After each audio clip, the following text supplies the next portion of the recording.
You're listening to the Things You Don't Hear in Church podcast, a show where your hosts, Derry and Ethan, discuss the controversial topics often avoided by the church. They also discuss culture, society, and everyday goofs. And now, Derry and Ethan. What's up, everybody? Hello. Welcome back to the show you know and love. Things you don't hear in church. We discuss the gray areas of the Christian faith, as you heard in the beginning. And this week we are super excited. I guess you could say we have a dangerous episode brought to you by the Classic Blue Cup. Classic Blue Cup. No promotion needed. No, for that Blue just Cup. straight vodka. Oh, and that'd be okay because Christians can drink. Yep. Yeah. So it's fine. And depending on how you define drunk, you're fine. Wow. It's a joke. What other definition is there? If you don't believe in it, it doesn't exist. So. Oh yeah. I don't believe in being drunk. I don't believe in. I've never been. I don't know what that word means. What is? Is that like a drunk? What is that? Is that like an alien species? I don't do that. Not me. Yeah. So today we're talking about a really interesting topic. Actually, for the next. Well, we're into a series pretty soon, actually, on heaven after this, but this is kind of like the intro episode to it. So today we're talking about. Does danger pre-exist the fall, right? So the idea is, so many people think heaven is going to be boring, right? I can't imagine that hell would be boring, but maybe that's what hell is. Who knows? It's just ultimate boredom. Could you imagine? No. I mean, I don't know. That doesn't sound like a... Just isolation with nothing to do. Go insane. For eternity. Oh my god. Depending on what you believe. That'd be so bad. Disclaimer, this is not vodka, it's coffee. just so we're clear. If there's any... It's Henny. It's Henny. I got it. One time I put my mom had I think... What's the drink that you're supposed to put in coffee? Like Bailey's? I have no idea. I don't know. Some people put like Bailey's or whatever. My mom had bourbon one time. And I thought, it starts with B. It might be close to Bailey's. Bourbon, Bailey, both start with B, maybe similar. So I tried it. Wait, is Bailey's alcohol? Yeah. Oh, okay. And so I poured some bourbon in my coffee like a little bit, and I drank it. I was like, that is the worst thing I've ever had in my life. I like poured it out. It's not immediately. good. Yeah. No, it was disgusting. It's very bad. But anyways, we're doing a series. Yeah. And so this is like Derry said, kind of like the intro episode to the series. Talking about does danger pre-exist the fall? Yeah. The fall of humanity being when we sinned. Yeah. And stuff like that. Whichever fall you want to talk about, fall of humanity or where angels. kind of creation fell. Yeah. In a way, at least earthly creation. Did angels and humans fall at the same time? Probably not, but who knows? Satan was in the garden, so. So we want to. The question is kind of posed of a lot of people think that heaven is going to be boring, right? Like, how could heaven be fun if like all of these things don't exist anymore, right? If there's no like sex, if there's no danger, if there's no like thrill or any of these things, like how could I have fun? Like surfing's not gonna be fun anymore. Like rock climbing's not gonna be fun anymore. Like I can't do any of these fun things that like I want to do on Earth. Like why I live. Why put a mask on, dude? I'm being safe. Okay, yeah. I just want to be sensitive. I have coronavirus. Dude, I gotta drink with the mask on, bro. Your glasses fog up immediately. That's hilarious. I was just clearing my pocket and I found my mask. So yeah, like or not hell. I keep saying hell. Heaven sounds like. Are you okay? It could be kind of boring. Keep talking about hell, are you? No, I'm fine. Heaven sounds like it could be kind of boring, right? Like if all those things don't exist. If you think about that's your, I don't think hell would be boring. I mean, I don't think I'm doing it too. I don't think hell definitely won't be boring. Hell will be full of things that are bad. Wouldn't be Probably. boring, but not good time for you. So are you inferring that all bad things are fun and not boring? I don't know where you got that from. I mean, you said that hell definitely won't be boring. It wouldn't be boring. So if heaven is boring and hell isn't boring, heaven's not then why boring. would I want to go to heaven? Not boring. Neither boring. Neither boring. One bad, one good. Not boring. One bad, one good. Not boring. Neither boring. Why use more words when little words do trick? When little words do trick. We've been sitting here for 2 hours, so it's not saving time. Not to me fault. What's that from? It's Kevin from The Office. It's like the last season of The Office. Oh yeah. When little words do trick. That's a good season. A lot of people didn't like it, but They I thought didn't it was really good. It's not as good as the others with Michael Scott, obviously, because I still thought it was great. But yeah, I don't hate it. No, I didn't hate Like it at all. I feel like people have the same stigma towards the last season of The Office as they do to the last Star Wars movies, and I don't think that's fair because the last Star Wars movies are so much worse, in my opinion. Okay. But anyways, we're talking about heaven and I hell. like them. And Yeah. There's like the weird transition season, I think, in The Office where like that was awkward. Yeah, because everybody was used to Steve Carell. Yeah, and then it switched, and I think it got back to normal or like a new normal, and it was funny again. And yeah, I liked both those seasons. They were good for sure. Anyways, so we want to talk about if heaven, or not even heaven, if danger predestined the fall. Predestined. I can't speak today. A bunch of words up today. If danger pre-exists the fall, right? Because if it does, then that means that danger or even chance or thrill would also possibly be in heaven. Yeah, what is danger? That's really kind of where we're going. So we got to do a few things. We got to look at what the Bible says about danger, about what heaven's going to be like, and then we got to talk about if it's going to be in heaven, or even if it was before, right? In the garden, right? And then we can talk about defining even what danger would be, right? Because it's gonna be really interesting as well. And then we can define good and evil and really get into like those things as well at the beginning. So I think the verse that everybody goes to with this one, actually, let me find it. I know it's Revelation. I think it's 21. And that's a revelation, not revelations. Yeah. If you're talking, it's Revelations 21. Oh, Revelations 3. Which book is that? Yeah, Revelations. I don't see that in my Bible. It's the last one. No, that's Revelation 1. It's one Revelation. Apocalypse. Christ. We're gonna Apocalyptos. Talking about Apocalypse. Apocalypse. Oh, that was terrible. That felt so weird. I thought I spilled coffee on me. I did not. No, I can't find it. We're going to be talking about apocalyptic literature and how to read it. Definitely a rule of thumb for all apocalyptic literature. Take it all literally. Nothing in it is imagery. No, it's all literal. I'm making a joke right now, so don't actually do that to the Bible. Yeah. At least for some parts, take literal. A little quick intermediary Bible lesson.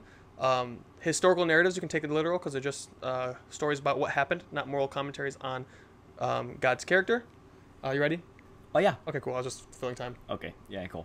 Okay, so this is Revelation 21:3, and we're going to read to 6. And this is the CSB version. Then I heard a loud voice from the throne. Look, God's willing is with humanity, and he will live with them. Man, I can't read. And he will live with them. They will be his people, and God himself will be with them and will be their God. He will wipe away every tear from their eye. Death will be no more. Grief, crying, and pain will be no more, because the previous things have passed away. Then one seated on the throne said, Look, I am making everything new. He also said, Write, because these words are faithful and true. So in there it says, there won't be any more death. There won't be any more grief, crying, or pain. For the previous things have passed away, right? So that's where a lot of people will start to, think about things in heaven and think, okay, well, if there's no more grief, if there's no more pain, right? There's no more death, all these things, then how could I have fun doing anything that I used to have fun doing here if there's not going to be any of those things? Now, of course, you could say maybe competition still exists. So you could have some fun things like competing. Can you have competition without pride? I think so. Absolutely. That's why I never compete in anything. I don't want to sin. Come back for more biblical lessons. It's a straight lie. Yeah, that's a joke. I'm very competitive. I don't think it's prideful. You're right. I don't think so either. I think there are definitely versions of competition. You can be prideful in it, but it's like innately not prideful. Very easily. Yeah. Yeah. Yeah, I think it's just you showing like God-given skill versus another God's given skill, and you can work to get better at that skill to show more God glory. Right. God's glory. Okay, so like we compete for God's favor all the time. All the time, yeah, back and forth. Sometimes I'm his favorite, sometimes you're his favorite. Yeah. Sometimes I wake up extra early and I'll turn off your alarm so you don't wake up. And I'm like, yeah, I'm definitely his favorite today. I'm like, did I deceive? Yes, but I spent time with God, so it's a quid pro quo. Counterbalances, Yeah, so maybe I'm at 0. Working your way to heaven. That's what we're talking about here. Yeah. So, if we're talking about that verse, right, Revelations 21. Revelations? Sorry, thanks. Revelation 21. That's what the verse that people are going to talk about when they're talking about things not being fun in heaven. So we could have competition, like we could still have sports probably, but even the point of a lot of sports is even a little bit of danger, right? Like in basketball, there's danger in like flying high and dunking, right? Like, and there's like an amount of pain that happens when you're like clashing with someone else physically, right?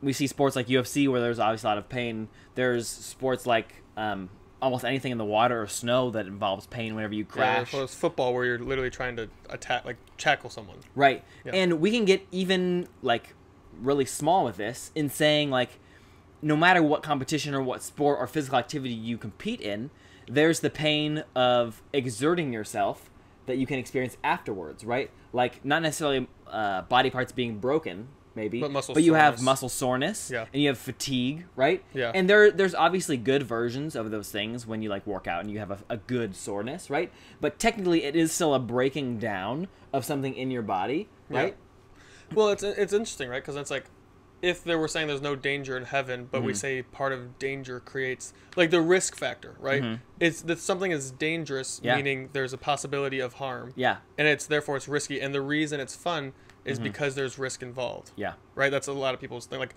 roller coasters wouldn't be nearly as fun if you didn't think that flying 120 miles an hour up 400 feet in the air in a few seconds was dangerous. Right. If you weren't scared about it, there wouldn't be a lot of, like, hoo. Right. And I think part of it is, like, did I cut you off, by the way? No. Where are you going? Okay. Just want to make sure you finished your point and I wasn't hijacking.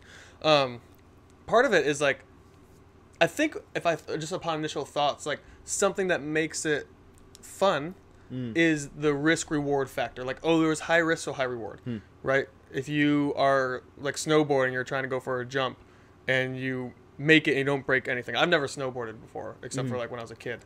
So I'm not an expert on this at all. Or when you're trying to do a trick on a skateboard and you ollie, and you finally first land it. I used to do. There's that achievement. It's like, yes, like, oh, that was scary. I could have fallen, but I didn't. So there's some satisfactory accomplishment factor. And that, I think, is the reward is what makes danger fun in a way. It's like the payoff of it.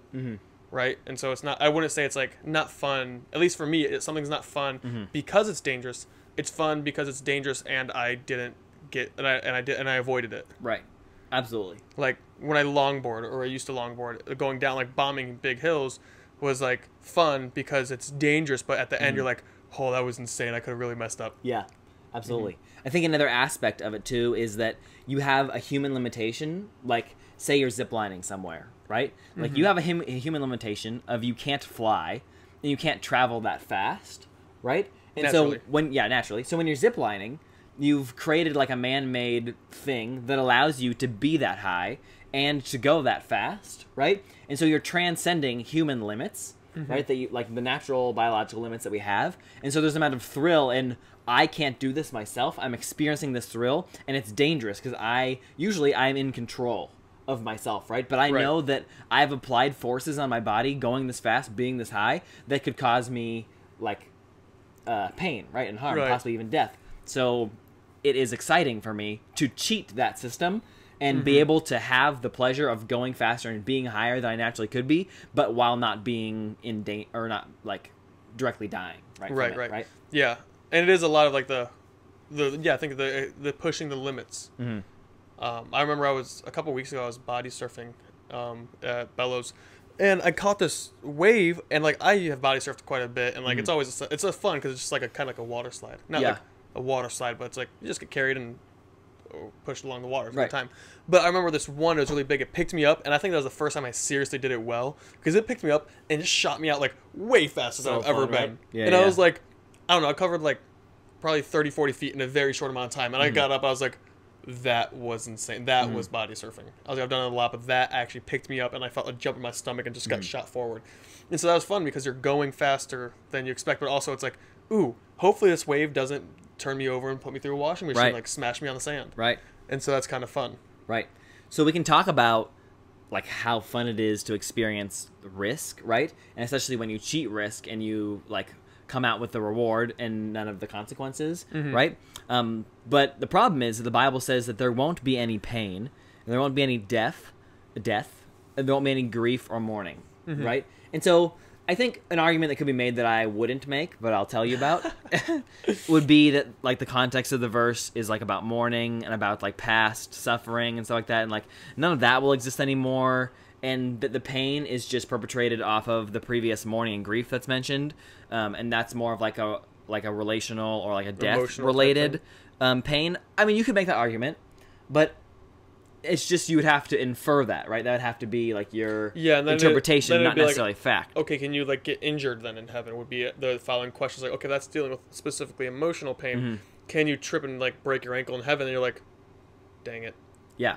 Which I don't think so. Yeah, it's interesting. So it doesn't seem like you can experience pain in heaven. So we kind of have to quantify and understand what that means, right? Like, what does it mean to not experience pain? And I think a good way to think about this is like pain would be like your body doing something or something happening to your body that's not supposed to happen to it, right? And your body giving you like an emotion to tell you that's not normal, something's wrong with my body, right? But I think we can go even so small as like the molecular level of even any amount of decay. Like as soon as you're born, you have like fresh cells, right? And as soon as like you start to live a day, in 2 days, in 3 days, in a year, and stuff like that, your cells start to reproduce, right? And they start to get older, and they actually start to decay, right? Because every time your cell gets older, it technically gets weaker. Like it double or it gets stronger for a bit, and then it starts to decline. Well, technically it doesn't start to decline, but every day that your cells get older, they technically become because there's less life in them. Yeah, they technically can't heal as well as they could, which is why like stem cells are so effective, because you're putting like the original base cells that haven't multiplied very many times into your body, right? And they're rejuvenating you because they have so much better healing powers than the cells that we have. Even though like you and me, we're at like the peak of like our physical ability, right? Heard that. We're both like 25. And we're both like athletic, like our cells are good. But technically, a baby's cells are better than ours. They can heal better than ours. Then why can't they walk or talk? Explain that to me. because they haven't multiplied so many times, right? Yeah. So technically, but they're fresh. They're more fresh. Yeah, technically, in heaven, if we are maybe we're there. No one knows this, obviously, but say we're there and we're this age. Oh, I know it. This is the age we'll be in heaven, or maybe we'll be 30 or something like that. Right? Yeah, who knows? Who knows what age we'll be? That's such an interesting thing to talk about. But no matter what, we're going to be, our cells won't be the best that they could be if they're the same as they are now. Oh, I was right? saying in heaven, yeah. Like, they'll probably be... Or glorified. They'll probably be different, obviously. They'll be different. But, like, there is some deterioration that has happened if we're the age that we are now. So the question is, like, as we continue to grow, and we are obviously humans, so we have some amount of limitation within our bodies, right? As we continue to grow in heaven, maybe we don't get older, right? Or something like that. But are you going to say that we don't experience any kind of growth? Because then that means that we can never get sore, that we never have any like physical limitations anymore. Because if you can't get sore, and if you can't, like if your muscles can't get to an exhaustion point, right? Then that means that you could technically like become as strong as you wanted to, or as fast as you wanted to, because you'd never get tired or sore or anything like that, right? I just don't think that's how God created the world. The world, yeah. Yeah, I don't think that, like, I think humans have obvious limitations on us. Like, I don't think before the fall happened, Adam and Eve could run as fast as they want, jump as fast as they want, or jump as high as they want. Why not? Or, like, lift as much as they want. You know what I mean? Maybe not as much as they want. There might be some limiting factors, but they might not necessarily experience fatigue in the same way we do. The question is, though, if there is... fatigue happens because of decay, right? In a way? Like, fatigue happens because of limitations, yeah, and because of decay. Right, but if you have a glorified body and we don't know what that looks like, it could be argument that you wouldn't experience fatigue then. Well, yeah, that's definitely the question. Right. Like, I would say you probably wouldn't experience fatigue. But then you wouldn't have any limitations. Correct. But I don't think that that's the case, because we don't see a drastic difference between Adam and Eve in the garden, and this is obviously just an opinion and an inference. Like, it's a wrong one, but yeah. We don't see them having like superhuman powers to then all of a sudden like, oh, now you're limited by like all these like human things. Yeah, but we also don't know if... Well, I guess they could say like how they were before sin is how we will be also. But there's an aspect where Jesus in his glorified body was teleporting and walking through walls. Yeah, absolutely. So that's you also have to ask what aspect of that is him being God, and what aspect of it is him having a glorified body as well. Yeah, I just upon initial thought, I don't think that I would say there would be many limitations. Maybe some, but just because we have a glorified body alone and all that stuff, I don't know what our limitation. Maybe there'd be some sort of limitation just because we're created, right? Obviously, I don't think we'll be able to create things, but as far as physique goes, what do you mean we won't be able to create things? We can talk about it later. We'll talk. That's a better topic. Okay. For another time. Okay. Yeah. I just mean like I can't make something out of nothing like God can. Well, here, let me try to put this in a box more for you. Like, we will be limited in knowledge, right? Maybe. Well, if we're not limited in knowledge, then we're God. No. Yeah. No. We can have all the knowledge in the universe, but not be able to not be infinite, and not be able to create something out of nothing, and all that stuff, because in one aspect it depends how you understand this verse, but Paul says we'll be fully known, we'll fully know as we are fully known, or something like that. And I'll look it up real quick. That's impossible. You would be infinite if you knew everything. No. Yeah, absolutely. No, how? Yeah, to quantify all knowledge and everything, you would have to be God, because you have to pre-exist all of time. You have to be outside of time to know everything. You couldn't possibly fit all of that knowledge into your mind and not be God. I don't know if to be any of those like three like things that God is, right? Of being all spatially aware, have all knowledge, and have all power. You have to be infinite. And you can't have any of those things without being infinite, by definition of infinite. So by us being limited beings, we can't ever achieve any of those three things, in my opinion. And I think philosophically. So this says, for now we see in a mirror dimly, but then face to face. Now Yeah. I know in part, but then I will know fully, just as I also have been fully known. Mm-hmm. I mean, I could counter that with all of the Bible that talks about what human could know God's ways. Like, we're not like God in his knowledge not like our knowledge. Like, yeah, but this is talking about after death. I know, this is also talking about just knowing God, like seeing him face to face and being fully in his presence. Yeah. Not fully knowing everything. I think that's a pretty big jump. Okay, so you're saying be fully knowing God, not fully knowing everything. Yeah. I could get on board with that. Yeah. But I wouldn't also say like we won't ever maybe part of eternity, and this is probably for a later topic, but it's like it spends the rest of our eternity knowing, learning, and growing. Right, which means we have a limited knowledge if we can continue to grow and learn. Right? Well, maybe our capacity to know is not limited, but our knowing upon arrival is limited. Well, why would we need to have an unlimited amount of like space in our mind to be able to learn if there's nothing left to learn? Well, that's what I'm saying. So if we don't know everything immediately, then we have the capacity to learn. Then eternity could just be learning all there is to know about everything, and that absolutely. And because God is infinite, you will never grow tired of it. Exactly. Right. So I think that is a limitation by definition, right, on human beings. Yeah. Limit, like the aspect of we don't know everything upon arrival, is a limitation of knowledge, because if there's all knowledge and we don't have all knowledge, it's a limit on I would say knowledge. It's a temporary limited knowledge. Well, actually, no, you can never exhaust God, so it'd be infinite, you can never exhaust God, so it'd be infinite. Yeah. So we would have a limitation of knowledge, right? So that's right there is a physical limitation that human beings have, right? Sure. So if we have that physical limitation, that means we have many other physical limitations, I would say, as well. Like, we aren't everywhere. Physical limitation, right? We don't have all power, physical limitation on ourselves. So there comes an aspect of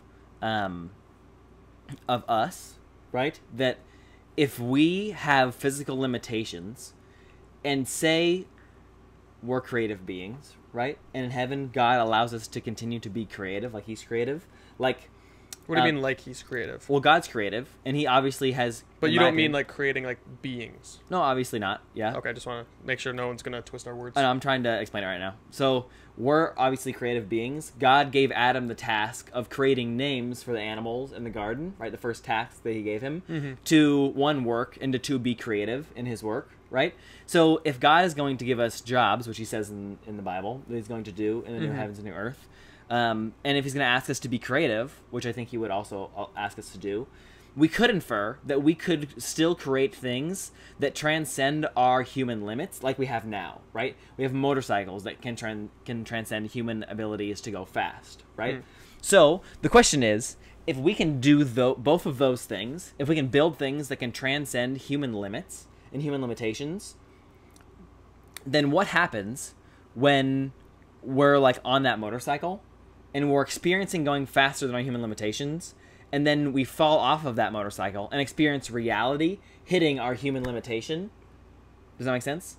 So, in my opinion, this is my belief, I don't think that it would be pain like we know it now, right? Because I don't think that we can experience pain. This is my, philosophy around this verse. I don't think we can experience death, grief, mourning, pain, all those things. But I do think there is some amount of consequence still in heaven for surpassing your human limitation and then meeting reality still. Whether it's an amount of like discomfort or something like that. Just like how I think you'll be able to be sore by exhausting your human limitation of like using your muscles in heaven or something like that. I still think there's like a good amount of that you could experience. Not like a bad amount, but a good amount. and that's like a consequence for you exerting yourself in a good way. I also think there will be some amount of consequence for us surpassing our human limitations, thus making thrill and making risk and still thrill, because we can still experience the opposite side of the reward of risk, right? There's still some amount of consequence for the risk that we take. So there still could be enjoyment in things like snowboarding and things like skydiving and stuff like that, because there is some amount of risk in the things that we take when we surpass our human limitations. Does that make sense? Yeah. I was just thinking as you were talking, like if, and this is like for the next 2 episodes probably, so I won't go too much into it because I don't want to spoil anything. But then it's like, my follow-up question would be, will there be a desire or a need to experience that danger that we do here, right? Because there's something about the danger or risk factor that we like here, because I think what it goes down to is there's some sort of searching for satisfaction, and that risk factor that you experience, or the reward factor you experience when you do something that's risky and you're like, oh wow, I did something, brings some type of satisfaction or fulfillment, because it's like, wow, I did that and I did. But then it's like, if God brings complete satisfaction and fullness and fulfillment, will we even have a paradigm of reality of thinking about that stuff? Will it be like... Well, the question... Sorry to cut you off. Okay, fine. I was saying, like, would it be like... would we even think about it? Would we even consider it? And I think in one aspect, yes, because the Bible talks about how there's a new heaven and new earth, right? So if there's a new earth that we're going to be on, and it's a sinless earth that we're a version of the world we are in now, I don't think it'd be an exact replica where all the continents would be the same, technically. But I do think it'd be the aspect of... there's water, mountains. There's water, yeah, there's geography, there's something to, like, caves to be explored, mountains to be... And that's where I think that we will spend a lot of time, like, just... And it won't be dishonoring to God to do that. He'll be like, yeah, go enjoy it. I agree. But doesn't that go against your exact statement? Right, that's what I'm saying. So I'm just like, yeah, I'm just... I think I can answer that for you, though. Because I think God, in that God completely satisfies us, is not that we find complete satisfaction in just being with Him always, but that He created us, and He knows what completely satisfies us. So if God created us with a need to not be alone, He satisfies us by giving us the fulfillment of that need, and that is His satisfaction in us not being alone, right? So His satisfaction is not us being with Him, but us being with other people, and that satisfies that need that He created us with.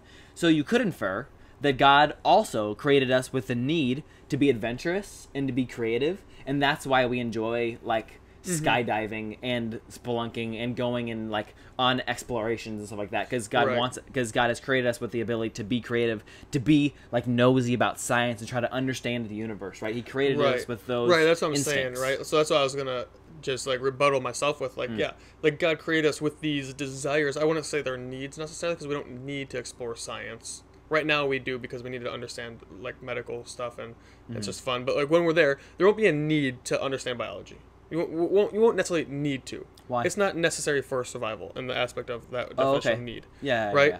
There's not like if you don't do it, you die. Right. Yeah. Here, now it's like, oh, if you don't understand some medical things scientifically, you will die. Yeah. Right? And so it's not like a huge, like, big, like, capital N need, but there's like an opportunity, and I would say a desire. Exactly. And I think there's something glorifying God. Like, like the Bible says, it's the glory of God to conceal a matter and glory of the king to seek out a matter. Yeah. So there's an aspect where the adventure, the seeking, the wondering brings glory to God. Brings glory to God, because you're using your creativity that He's given you to understand what He's created, and that's what science is, right? It's just like science is observing or discovering what's already there.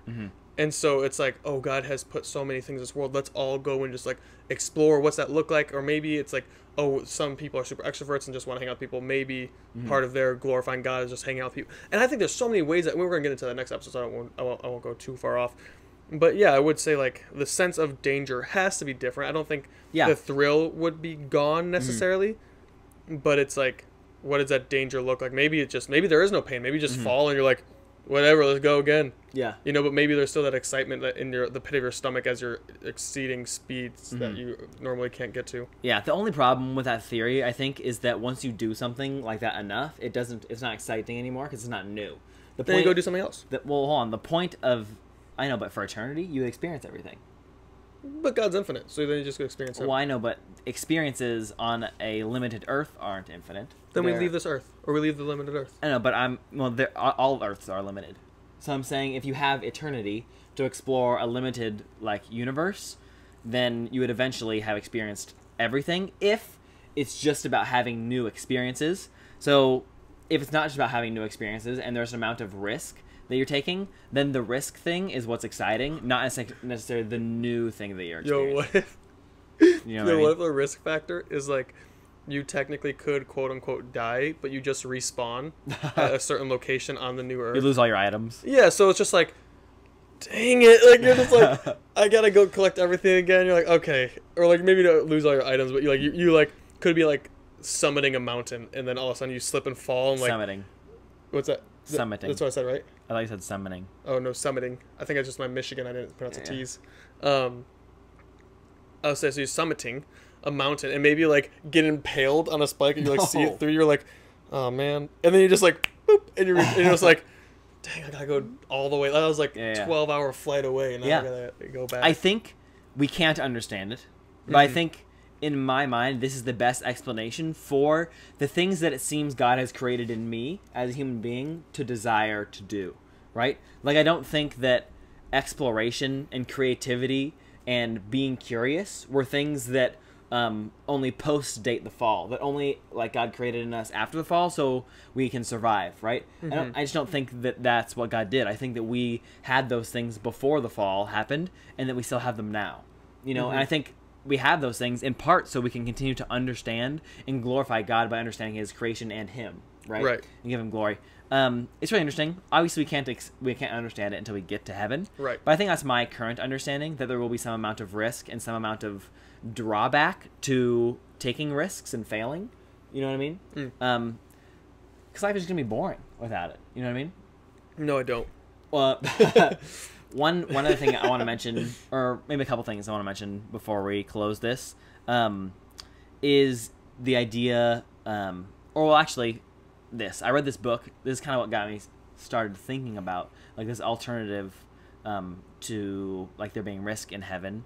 And it's by C.S. Lewis. It's probably the most popular sci-fi series he's ever written, called Out of the Silent Planet is the first book. And in this series, there's one planet that's silent, and it's the planet that is Earth, right? And it has Satan on it and stuff like that, and it's broken, and people are selfish, but no one communicates. But on the other planets, everybody communicates, and there's a perfect cycle to life. And there actually is life and death on these other planets, but it's a perfect life and death for some reason. And I wouldn't say this is how heaven is necessarily. I just think it's interesting to think about. On these other planets, there's still adventure and there's still competition and there's still striving in hunting and surviving between different species, but they both don't hate each other. They both realize they both need each other to survive, and it's this great competition. And God champions them on. They come to know God and be closer to him through these hunts and through these competitions. And when they die, it's not a bad thing. It's just a part of life.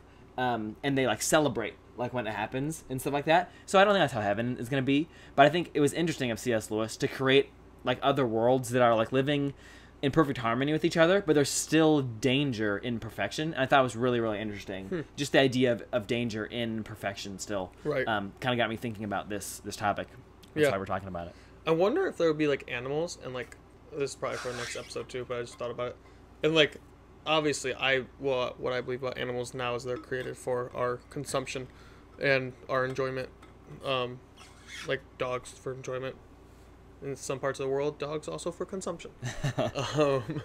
But all in all, it's like the thrill of hunting, right? Like that's not a bad thing. Well, actually, maybe not, because before the garden or before the fall, there was no bloodshed. Yeah. So maybe we lived it. So I'm probably wrong. I probably just talked myself out of that. But yeah. But I think now on this side, it's like, okay, you need meat. But maybe we're supposed to always have meat at some point, and we're gonna. That's so interesting to think about. Were we supposed? I don't think so. Were we created to eat meat? I don't think so. Is it God's intent that we're vegetarian? I mean, from everything I've seen biblically, I would say yes, but who knows? I don't think God's mad at us if you're carnivore. If you're carnivore, I'm a carnivore. But Yeah. yeah, maybe vegetarians are more holy. No. All the vegans started cheering. God commanded them to eat meat in the Bible. It's true. In your face. Correct. But yeah, come back next week. We're going to be doing kind of like a 2-part episode about heaven. And this is kind of the intro, like we said. Maybe one at the part, beginning. depending on how long we talk about it. Yeah, maybe 1, 2. We'll figure it out. But it is super interesting. I think something that people always are asking about, like, hey, what is heaven going to look like? Is it going to be a giant worship service? Because if so, I'm out. I don't want to do it. Going to hell. See you later. Yeah, people actually are like, I don't want to stand in a worship service definitely. forever. I'm like, me either. I love worshiping God, but me either. there's different ways to worship. That's Absolutely. not to say. Yeah. So we'll be talking about that. Because if worship is if heaven is to glorify God and worship God, what does that worship look like, and what image does that take on? And so we'll be talking about that. So yeah, come back next week. Check us out on all the social medias. You heard. The Patreons. What else? TikTok, Tiki Tax. Yep, those. That's it. Send this to all your friends and your contacts. Yep, your mom's friends. Yep. All right, guys. Your preschool. Have a good week. Adios, coffee over amigos. Have a good day. Have a good day. Have a good night. Or night or whatever. Whatever you want to do. Go to sleep. Yeah. Okay. Bye.